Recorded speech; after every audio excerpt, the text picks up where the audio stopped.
For us that we're so delusional now to think China loves you so much, with due respect, China is speaking for its own interests. Out of the 270,000 tons of rare earth oxide, rare earth metals, China mined over close to 13,000 tons from Nigeria. They are the ones shipping our rare earth metals easily away.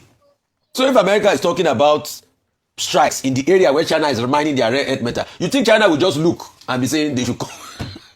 So when we are acting like China loves us so much, China is talking about its own interest, or the EU that is talking in our house of board. You think they love you so much?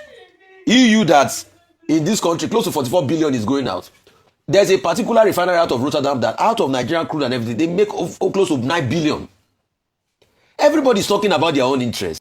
China has declared firm support for Nigeria's government, stating it backs the country's right to pursue her own development path suited to national conditions. In a statement on the Chinese embassy's website in Nigeria, China's foreign ministry spokesperson Mao Ning emphasized China's opposition to any country using religion and human rights as excuses to interfere in Nigeria's internal affairs. The response is against US President Donald Trump's recent threats of potential military action in Nigeria over alleged persecution of Christians. China explicitly opposed threatening other countries with sanctions and force, reinforcing her position against such interventions.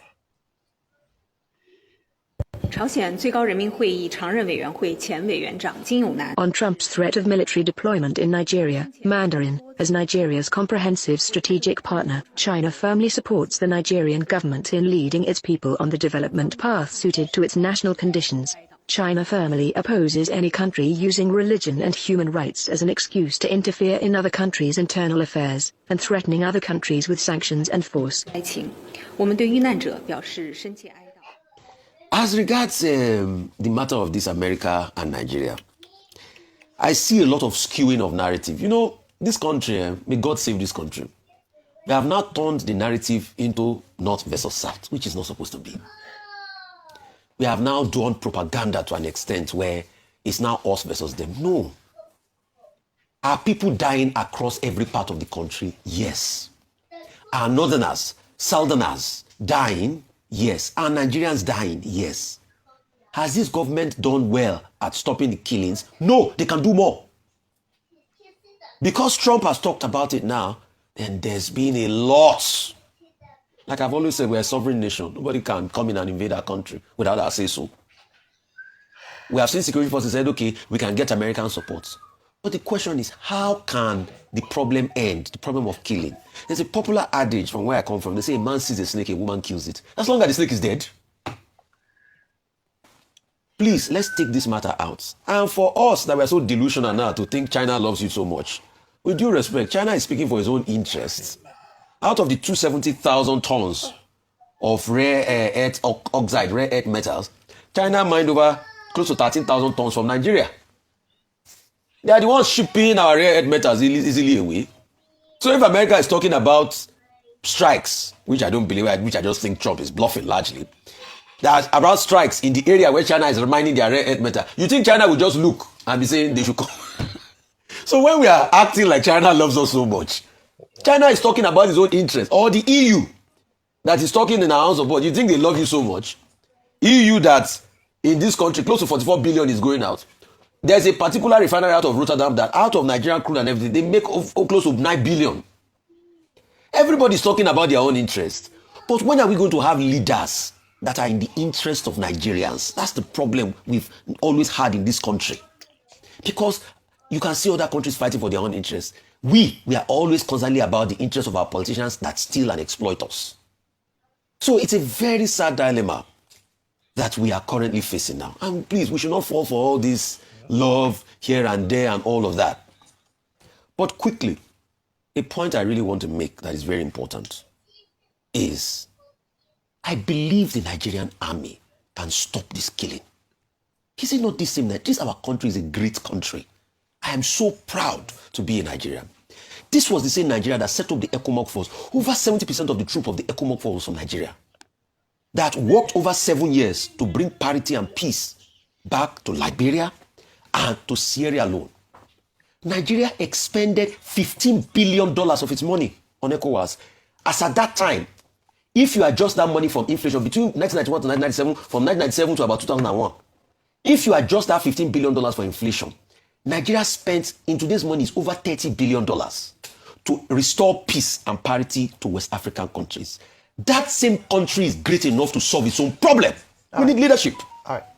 The Minister of Foreign Affairs, speaking in Berlin, in Germany, with his German counterpart, saying that, look, the Nigerian constitution does not allow religious persecution, and that is the thing that everyone should note. And I think he's right. Section 10 of the 1999 constitution says that there shall be no state religion in any part of this federation that is called Nigeria. Section 38 says, look, as a Nigerian, you have the freedom of thought, conscience, and belief. Section 39 says that you have the freedom of expression. Section 40 says that, look, you can associate with people, freedom of assembly. Section 42 says that there shall be no discrimination against anybody in this environment on the basis of faith, religion, or belief, or circumstances of birth. So he's very right to quote the Constitution. But you may then argue that, look, the reality is different. But I get the more important point that Minister Tuga was making, which is that, look, nobody should attempt to turn Nigeria into an equivalent of Sudan, where religion and tribal sentiments, prevail and determine relations within the country. However, the point to make is that religion, as well as ethnicity, are two of the major principal centrifugal forces in the Nigerian question, at the heart of the national question, often exploited by politicians when it is convenient for them. So, and that is why you find this, impression that, look, religion is a problem in Nigeria, and then the established Western, media mind, that, look, Nigeria is divided into north to south. After all, the ACF was here, the leaders, board of trustees, and they were saying, look, those categorizations are not just as exact. However, we face the challenge of the characterization by President Donald Trump. And now we have China coming forward and saying, look, the US should not label Nigeria. We have the EU also supporting, the Nigerian government. Look, the rule in international diplomacy is to make friends and to pursue your own interests and to have allies within the international space. China is a major rival of the United States. So we'll be expecting too much if we think that China will take the same position as the United States when it comes to international relations. They're not taking the same position on Russia-Ukraine. It's not the same position on artificial intelligence. It's not even the same position that both countries take in terms of geopolitics. Now, America has tried to push back to say China cannot dictate their foreign policy. But, I think it's a good development for Nigeria that we have China speaking up as a friend of Nigeria and saying, look, you cannot dictate to Nigeria as to how Nigeria runs its affairs. And the EU also, showing solidarity. After all, the other day, the EU just, approved some amount for pharmaceuticals, for local production in Nigeria. So it's good to see that Nigeria is not isolated and that there are countries and regions that are willing to speak up against Trump's unilateralism, against Trump's hypocrisy, and Trump's mischaracterization of religious relations in Nigeria. So that's the context of that.